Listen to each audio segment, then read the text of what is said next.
España y en otros países están incorporando dentro de la negociación colectiva elementos apartados de responsabilidad social empresarial. Bueno, esto es un elemento importante.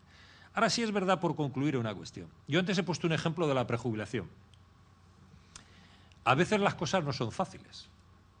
Y entonces llega un momento determinado en que acuerdos que se han hecho en España con empresas que han prejubilado, como decía antes, con 55 años, no lo han hecho porque les ha salido de sí, sino han sido resultado de la negociación con los sindicatos. Entonces la pregunta no solamente hay que hacerla a las empresas si es socialmente responsable prejubilar a gente con 55 años, sino a los sindicatos que han pactado eso. Yo sé que esto, si hubiera aquí algún sindicato español, me miraría y dice, ya está Barrera con las suyas. Pero yo soy así, no lo siento mucho, hay para unos y para otros. Bueno, vamos ya con la última pregunta. La señora.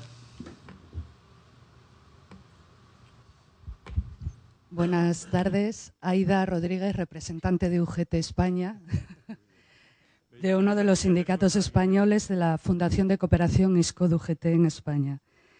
Primero decir, bueno, de su exposición, en mi opinión, o en nuestra opinión, hay claros oscuros, sobre todo con la actual situación en Europa o en España, que evidentemente hoy no era motivo de la exposición, pero una ley como esta, con el esfuerzo, y es cierto, la apuesta de Zapatero por esta ley, ha sido importante sacarla, sobre todo en estas fechas donde veremos a ver qué pasa en los primeros meses del año próximo con el Gobierno español. Pero hasta qué punto, la primera pregunta, y puede sonar un poco cruda, pero viendo cuál es la situación de crisis en España, en Grecia, en Portugal, en otros países, ¿considera o cree que esta ley realmente va a tener una ejecución, un seguimiento o reglamentos posteriores? Eso por un lado. Pero por otro, con esto que se acaba de decir de los sindicatos españoles y en relación a UGT y bueno, a comisiones también, a los compañeros de comisiones, es cierto que podríamos o pudimos tener en un tiempo, y seguimos teniéndolo, cierto recelo en relación a otras organizaciones u otros entes que se sientan a negociar con las empresas, pero no porque se sienten a negociar en un sentido amplio de responsabilidad social empresarial. Cuando se pretende suplantar el papel de los representantes de los trabajadores elegidos en las empresas por otros trabajadores, eso no hay que olvidarlo, el principio de representatividad de los sindicatos españoles o de otros países, cuando nos sentamos a negociar la negociación colectiva laboral, tema de salarios, tema de múltiples cuestiones. Ha habido, yo que llevo tiempo, ISCOT, como fundación de UGT, llevamos tiempo en América Latina y llevamos tiempo también abordando temas de responsabilidad social empresarial con transnacionales españolas en varios países de América Latina. Nos encontramos, tanto en las españolas como en otras empresas, que informes laborales las hacen ONGs. ONGs que pueden ser muy legítimas, pero ONGs que en un momento dado son 3, 4, 10 personas, pero que no están elegidas democráticamente por los trabajadores de las empresas donde se están haciendo esos informes. Y a partir de esos informes medioambientales, de responsabilidad social, de determinadas ONGs, y ojo que yo soy parte ONG y parte sindicato, pero creo que hablo con conocimiento en este sentido, en determinadas maquilas de Centroamérica, en determinadas mineras andinas, son bastante cuestionables esos informes medioambientales. Por eso nuestro recelo no es con las organizaciones hermanas de la sociedad civil de las que formamos parte, porque los sindicatos somos sociedad civil, si nuestro recelo es cuándo se sientan a negociar, depende de quiénes y depende de qué. Tengamos cuidado con algunas organizaciones, y no hablo tanto de España porque creo que ahí estamos bastante reconocidos y están bastante claros los papeles, pero en América Latina hay organizaciones civiles que me van a permitir decir la expresión amarillas o muy corporativas. O sea que un poquito de cuidado, yo creo, considero, cuando se hace este tema del recelo de los sindicatos hacia las ONGs. No, depende de a quién y depende de en qué. Y por último, el tema de las prejubilaciones, si me va a permitir, y ya finalizo, porque no puedo evitarlo y sobre todo porque yo vengo de una tierra, como, bueno, ustedes no sabrán, pero el director general sí, de Asturias, donde hubo muchas prejubilaciones hace unos años. Los sindicatos, claro, que tuvieron que pactar prejubilaciones, porque, y lo sabe el director general, fue una época muy dura en esa, es una época muy dura ahora. Hay empresas o temas como los bancos, que sabemos que yo ahí también puedo estar de acuerdo con usted, pero en épocas duras donde lo que te planteas como sindicato es ver a compañeros en la calle, en el desempleo con 55 años, sin saber qué hacer, o lo que te ponen encima de la mesa es que hay una posibilidad de prejubilación que puede enganchar por una parte empresa, por otra parte Estado, porque también el INEM pone parte, creo, en el tema de prejubilaciones. Como sindicatos responsables con los compañeros trabajadores, ¿qué haces? ¿Verlos en la calle con conflictividad social o intentar pactar la mejor salida o la salida menos mala para esos compañeros trabajadores? Ya que lo dejo, gracias. Bueno, muy bien. Yo creo un poco que con la intervención ahora mismo de la representante de UGT, pues un poco refleja lo que yo antes comentaba.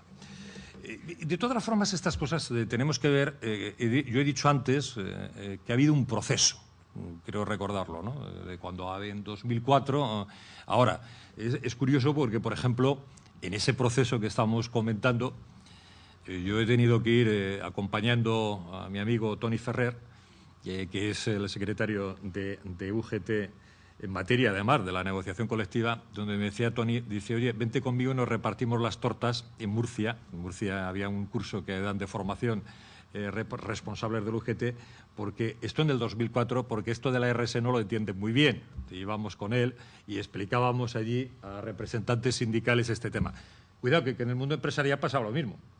En el mundo empresarial, por ejemplo, hay organizaciones dentro del ámbito empresarial que se agrupan en asociaciones, pertenecen a la organización de la COE en España, la Organización de Empresarios, y en cambio después al mismo tiempo están en organizaciones, asociaciones que suscriben principios en materia de responsabilidad social. Y a veces los discursos, vamos a decir que tienen diferencia de matiz. Bueno, pues en el tema sindical esto ha pasado, a mí me ha tocado con UGT y comisiones, y en particular con UGT, ya que estamos hablando, de intentar convencer que no viene el coco. Esto de la RSE, porque algunos hasta pensaban que la RSE era la desregularización y la eliminación del Estatuto de los Trabajadores.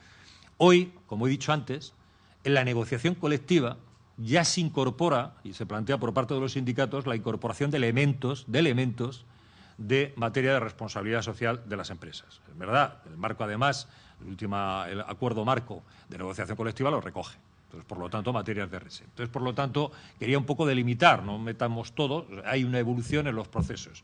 Yo considero que además, como decía la representante de UGT, es curioso porque uno de los grandes aliados de los sindicatos son las organizaciones sociales. Y, de hecho, en el Consejo Estatal de Responsabilidad Social de las Empresas, si vemos las posiciones, hay mucha más proximidad de las organizaciones sindicales que de las organizaciones sociales que de otras entidades. Por lo tanto, es un proceso de ver el campo de actuación de cómo se llega. Y es ahí donde está claro, porque ahí había la cierta prevención por parte del mundo sindical de decir, cuidado si ahora el tema de la RSE, cuando hablamos de la negociación colectiva y donde los actores son las organizaciones empresariales y las organizaciones sindicales, ahora va a entrar un tercero. Pero es que no estamos hablando de eso. Estamos hablando de responsabilidad social de las empresas donde entran otros actores. Cada uno tiene su marco de actuación, pero hay puntos comunes donde se puede trabajar conjuntamente y hay terrenos que son distintos. La negociación de salarios no lo va a hacer una ONG representando a los trabajadores, lo harán las organizaciones sindicales, para eso están. Pero, en cambio, en el tema medioambiental, ¿por qué no puede participar una ONG o por qué no puede participar en otros temas de acción social, etcétera? Y si eso es el tema de una sociedad compleja, cada vez la sociedad de los países que vivimos, no de España, sino de cualquier sitio, es compleja. El problema es ver realmente quién es quién, qué intereses defiende, qué arrastra detrás y para qué. Pero lo que sí es cierto es que cada vez en esta sociedad la credibilidad, tanto de las empresas, de las instituciones públicas o de las instituciones privadas, cada vez más dependen de muchos más actores. De muchos más actores. Prejubilaciones. Yo he dicho antes que no quería que se dijera mi currículum. Yo he sido director del Fondo de Promoción de Empleo del sector siderúrgico integral, es una cosa muy rara, ¿verdad?, pero que nace de la reconversión industrial. Por lo tanto, el tema de Asturias me lo conozco muy bien porque me tocó en Sidesa. Altos Hornos de Vizcaya, en el País Vasco, y Altos Hornos del Mediterráneo, en Valencia. Me lo conozco muy bien. Por lo tanto, y ahí tuvimos que prejubilar gente de los años 80, con 55 años, y tuvimos también al mismo tiempo que plantearnos una política de recolocación en Sagunto. En Sagunto, donde estaba Altos Hornos del Mediterráneo. Entonces me lo conozco bastante bien. Eso no quiere decir de que sepa mucho de UGT, pero lo conozco bastante bien. Y como bien ha dicho la representante de UGT, en momentos determinados, en situaciones críticas, hay que buscar salidas. Y las salidas se hacen. Yo antes lo he dicho, de que hay salidas que se hacen y se firman entre las organizaciones empresariales o sindicales. Lo que sí digo es que cuando hablamos de está hecho eso, es una salida a algo indeseado, que esos trabajadores se vayan al paro. Si alguien ahora, en el momento que estamos viviendo, en un debate en España, pero también internacional, donde se estamos diciendo de que tenemos que trabajar hasta los 67 años, y decimos al mismo tiempo que determinadas empresas, que además tienen poder económico importante, la gente sale con 55 años, prejubilación, es decir, oiga, le doy este dinero si usted no trabaja.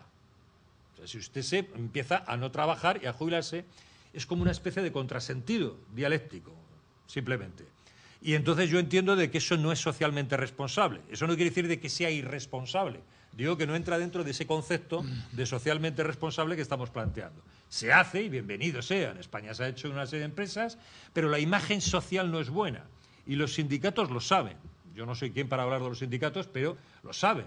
Porque es complicado ver la pequeña y mediana empresa que no puede hacer el plan de prejubilación y que encima el trabajador se va al desempleo, cobra la prestación por desempleo, después la asistencial, y cuando llega la jubilación, encima por haberse calculado sobre los últimos años, pues resulta que tiene una pensión de miseria, y a lo mejor ha tenido años buenos de cotización, ahora se va a extender y tal, y en cambio el otro que tiene posibilidades económicas, pues resulta que sale con 55 años garantizado con un plan que le llega hasta la pensión.